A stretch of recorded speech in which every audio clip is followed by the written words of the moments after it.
할렐루야, 할렐루야. 우리 임마누엘 찬양대 찬양 감사합니다. 안녕하세요, 성도 여러분들. 제가 1년 만에 한 번씩 뵀네요. 그렇죠? 1년 만에. 오늘 한국어 교실 또 이렇게 보고 예배 드리게 됐습니다. 제가 특별히 보고는 안 드리겠습니다. 아마 그 동영상을 보셨기 때문에, 그죠? 동영상에 아주 자세하게 쭉 이렇게 소개를 했습니다.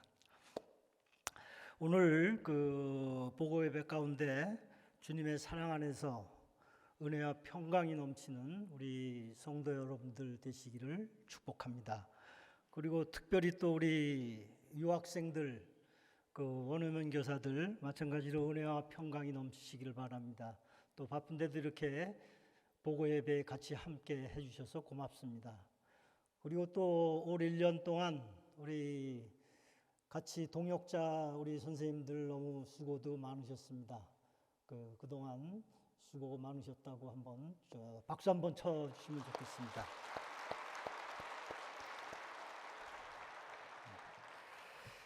네, 오늘 그 성경 말씀을 토대로 보니까 이제 우리가 성경을 보면은 여러분들이 잘 아시다시피 그 청지기에 대한 말씀이 여러 군데서 많이 나오고 있습니다.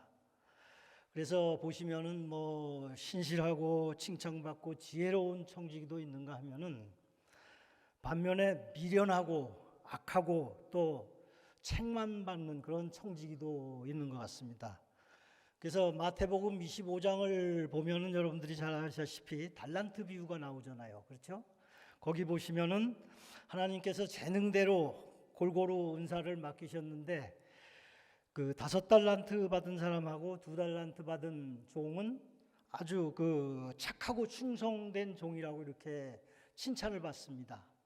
근데 반면에 1달란트 맡은 종은 오히려 악하고 게으른 종이라고 이렇게 책망을 받는 그런 경우를 볼 수가 있습니다. 근데 이런 달란트는 이들에게만 주는 것이 아닌 것 같습니다. 이 자리에 함께한 성도 여러분들에게 모두에게 이런 달란트를 주셨다는 것으로 우리가 볼 수가 있습니다. 그래서 우리가 은사나 달란트를 받지 않은 우리 모두는 하나도 없는 것 같습니다. 하나도 없는 것 같습니다. 그렇다면 이러한 그 달란트 비유가 과연 우리에게 주는 그런 시사점이나 교훈이 과연 뭐겠느냐 생각해 보니까 우리가 주님의 재림을 앞두고 종말적 시간을 우리가 어떻게 보내야 할 것인가를 알려주는 말씀이 바로 이 말씀이 아닌가 저는 생각을 합니다. 그래서 우리가 우리에게 맡기신 사명 달란트를 우리가 제대로 사용한다면 우리가 천국의 소망을 바라보고 살아갈 수 있다는 그런 비유의 말씀이 마태복음의 말씀이 아닌가 이렇게 생각을 합니다. 그래서 우리는 주님의 재림을 앞두고 무료하게 우리가 기다리고만 있어서는 안 된다라는 생각을 해봅니다. 그런데 오늘 본문 베드로전서 4장 10절은 사도 베드로를 통해서 우리에게 주신 말씀입니다. 그런데 마찬가지로 이 말씀 또한 초대교회에서 종말을 고대하고 있는 그런 성도들에게 베드로 사도가 증거했던 말씀입니다. 이 자리에 계신 우리 성도 여러분, 그렇다면 우리가 주님이 오실 때 주님의 재림을 앞둔 이 시대에 여러분들은 과연 어떤 청지기로 지금까지 살아오셨는지요? 앞서 말씀드렸듯이 과연 정말 내가 착하고 충성된 청지기였을까? 아니면은 악하고 게으른 청지기였을까? 이런 말씀입니다. 근데 돌이켜보니까 저도 이 말씀을 전하면서 상당히 한때는 부끄럽지만 악하고 게으렀던 종인 것 같아요. 제 인생의 반 이상을 저도 그렇게 살았던 것 같아요. 지금은 좀 달라졌습니다만, 지금은. 어쨌든 바로 이렇게 베드로 사도는 오늘 본문을 통해서 은혜를 맡은 선한 청지기같이 서로 봉사하라고 이렇게 얘기를 하고 있습니다. 그래서 공평하신 하나님께서는 우리를 하나님 앞에서 봉사시키려고 아주 잘하고 좋은 것을 갖다가 늘 선물과 은사로 주셨습니다. 그런데 이런 값없이 우리가 받은 은사는 너무 많고 너무 다양하고 넘칩니다. 그럼에도 불구하고 과연 우리 자신이 맡은 은사를 갖다가 잘 알고 있느냐 하면은 간혹 옛날에 저처럼 은사를 깨닫지 못한 경우가 너무 많습니다. 또 바쁘다는 핑계로, 또 모른다는 핑계로 은사를 갖다가 녹슬게 하는 경우도 많다는 겁니다. 또 종종 어떤 경우는 보니까 은사를 무시하고 경시하는 경우도 있다라는 거죠. 그렇습니다. 그래서 아직도 이런 녹슬고 쓰임받지 않은 은사는 과연 없으신지요?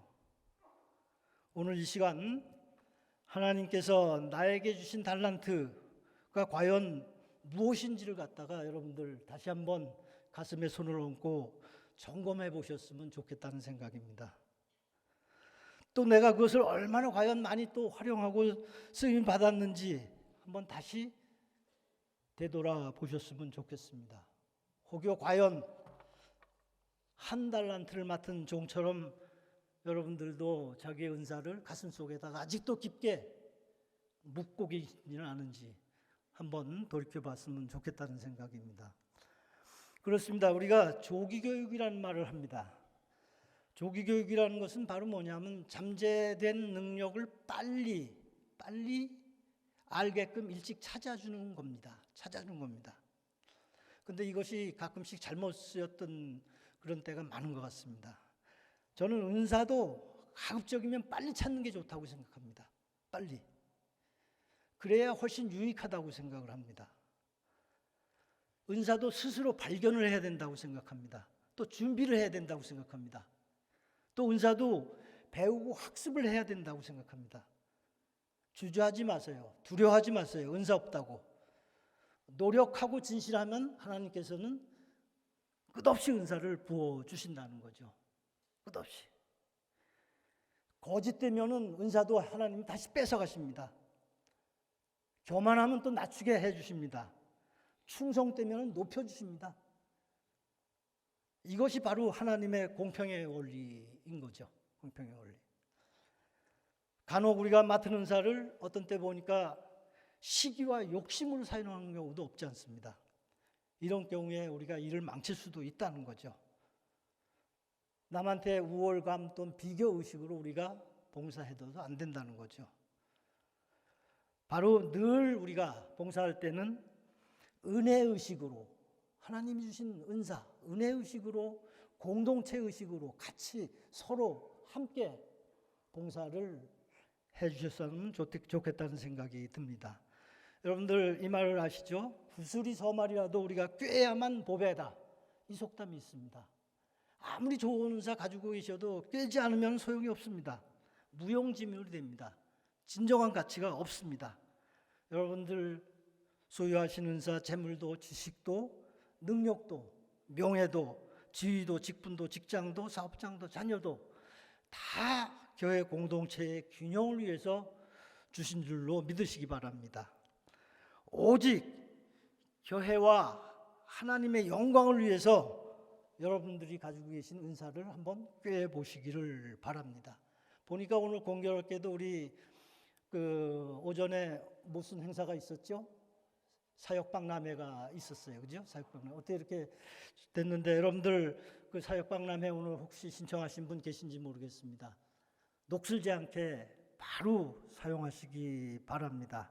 하나님께서는 여러분을 지금 기다리고 계십니다.